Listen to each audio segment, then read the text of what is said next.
ሰላም ሰላም ውድ የዩቲዩብ ተመልካቾች እንዴት ሰነበታችሁ? እኔ ደህና ነኝ፣ እግዚአብሔር ይመስገን።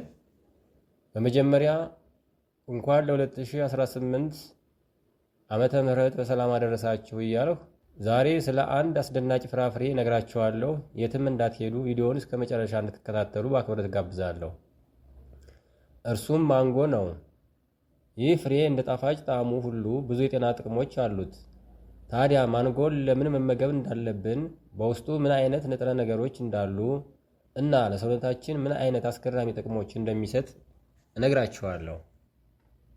የማንጎ አስገራሚ የጤና ጥቅሞች። ማንጎ በብዙ የዓለማችን ክፍሎች የፍሬዎች ንጉሥ ተብሎ ይጠራል። ይህ ስያሜ የተሰጠው በአስደሳች ጣዕሙ እና በውስጡ ባሉት በርካታ የጤና ጠቀሜታዎች ምክንያት ነው። ማንጎ እንደ ቫይታሚኖች፣ ማዕድናት እና አንቲኦክሲዳንቶች ያሉ ለሰውነታችን አስፈላጊ የሆኑ ንጥረ ነገሮች ምንጭ ነው። ከዚህ በመቀጠል የምነግራችሁ የማንጎ ዋና ዋና የጤና ጥቅሞችን ይሆናል። አንደኛ፣ የበሽታ መከላከል አቅምን ይጨምራል። ማንጎ በቫይታሚን ሲ የበለጸገ ነው። አንድ መካከለኛ መጠን ያለው ማንጎ ለቀን የሚያስፈልገንን ቫይታሚን ሲ በሙሉ ሊሰጠን ይችላል።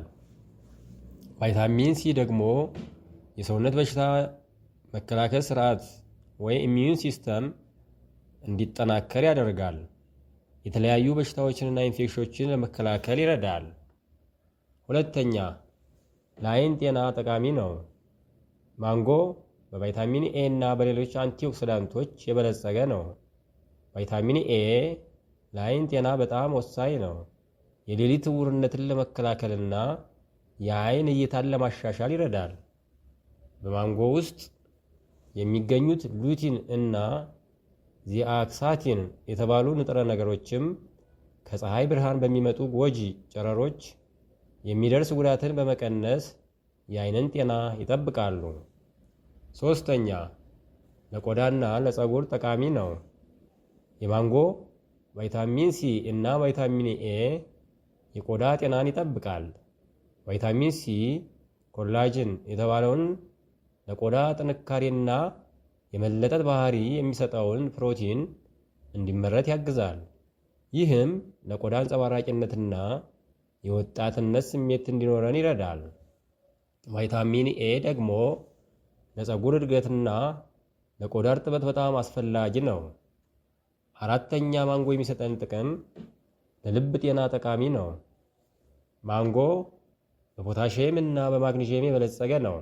እነዚህ ማዕድናት የደም ግፊትን ለመቆጣጠርና የልብ ጤናን ለመጠበቅ ወሳኝ ናቸው።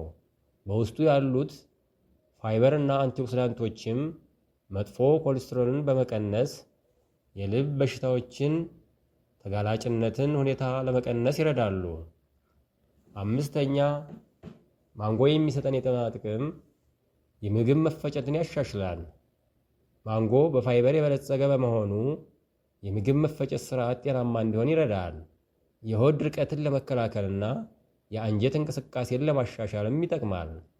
እንዲሁም ማንጎ በውስጡ የሚገኙት ኢንዛይሞች ፕሮቲን እንዲፈጭ በማድረግ የምግብ መፈጨትን ያግዛሉ። ስድስተኛ፣ ማንጎ የሚሰጠን የጤና ጥቅም ለደም ማነስ ጠቃሚ ነው። ማንጎ የብረት ምንጭ በመሆኑ ለደም ማነስ ወይም አኒሚያ ጠቃሚ ንጥረ ነገር ነው።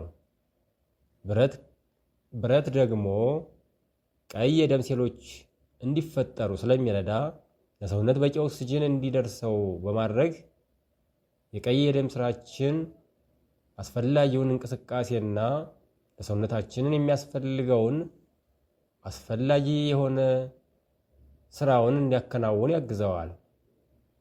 ሌላው ከጥቅሙ በተጨማሪ ደግሞ ማንጎን እንዴት መጠቀም አለብን የሚለውን ስንመለከት ማንጎ በተለያየ መንገድ መጠቀም ይቻላል። ጥቂት አማራጮችን ከዚህ በታች አቅርቤያለሁም እንደሚከተለው እዘረዝራቸዋለሁ። ማንጎ ጥሬውን መመገብ ይቻላል። ይህ የማንጎ አብዛኛውን ጊዜ የምንጠቀምበት መንገድ ነው። የበሰለ ማንጎ ብቻውን ወይም ከሌሎች ፍራፍሬዎች ጋር ቀላቅሎ መመገብ ይቻላል። ስለዚህ ይህ የመጀመሪያው አማራጭ ነው። ሌላው ማንጎ ጭማቂውን ወይም ማንጎ ስሙዚን በመስራት መጠቀም ይቻላል። ማንጎን ከወተት፣ ከእርጎ ወይም ከሌሎች ፍራፍሬዎች ጋር በመደባለቅ የጤናማ መጠጥ ማዘጋጀት ይቻላል። ለምሳሌ ማንጎን ከሙዝ እና ከወተት ጋር በመደባለቅ በጣም ጣፋጭ የሆነ ስሙዝ መስራት ይቻላል እና መመገብም ይቻላል። ይሄ ሁለተኛው ማንጎን የምንጠቀምበት መንገድ ነው። ሌላው ደግሞ ማንጎን የምንጠቀምበት መንገድ የፍራፍሬ ሰላጣ ወይም ፍሩት ሳላድ በመስራት መጠቀም ይቻላል። ማንጎን ወደ ትናንሽ ቁርጥራጮች በመቁረጥ ከሌሎች ፍራፍሬዎች እንደ ሙዝ፣ እንጆሪ ወይም ፖም ጋር በመደባለቅ ጣፋጭ የፍራፍሬ ሰላጣ ማዘጋጀት ይቻላል። ስለዚህ ይሄንን የፍራፍሬ ሰላጣ ደግሞ ጣዕሙን እያጣጣምን መመገብ ይቻላል። ይህ ደግሞ ከጣዕሙ ባሻገር ለሰውነታችን በጣም አስፈላጊ የሆኑ ንጥረ ነገሮችን እንድናገኝ ይረዳናል። ሌላው ማንጎን የምንጠቀምበት መንገድ በኬክና ጣፋጭ ምግቦች መልኩ አብሮ መመገብ ይቻላል፣ ወይም ዲዘርትስ አድርጎ መመገብ ይቻላል። ማንጎን ለተለያዩ ጣፋጭ ምግቦች እንደ አይስክሬም፣ ፑዲንግና ኬኮች ለጣዕም ወይም ለጌጥነት መጠቀም ይቻላል። ስለዚህ ሌላው ማንጎን የምንጠቀምበት መንገድ ደግሞ በቅመም ምግብ ወይም ሳቮሪ ዲሽስ በማዘጋጀት መጠቀም ይቻላል። የማይበስል ማንጎን ለተለያዩ ምግቦች እንደ ሰላጣ፣ ሾርባ እና የተለያዩ የአሳ ምግቦች ከሌሎች ቅመሞች ጋር ቀላቅሎ መጠቀም ይቻላል። ስለዚህ ማንጎን በብዙ መልኩ መጠቀም ይቻላል ማለት ነው። ማንጎ እንደ ጣፋጭነቱ ሁሉ ብዙ የጤና ጥቅሞች ያሉት ልዩ ፍሬ ነው።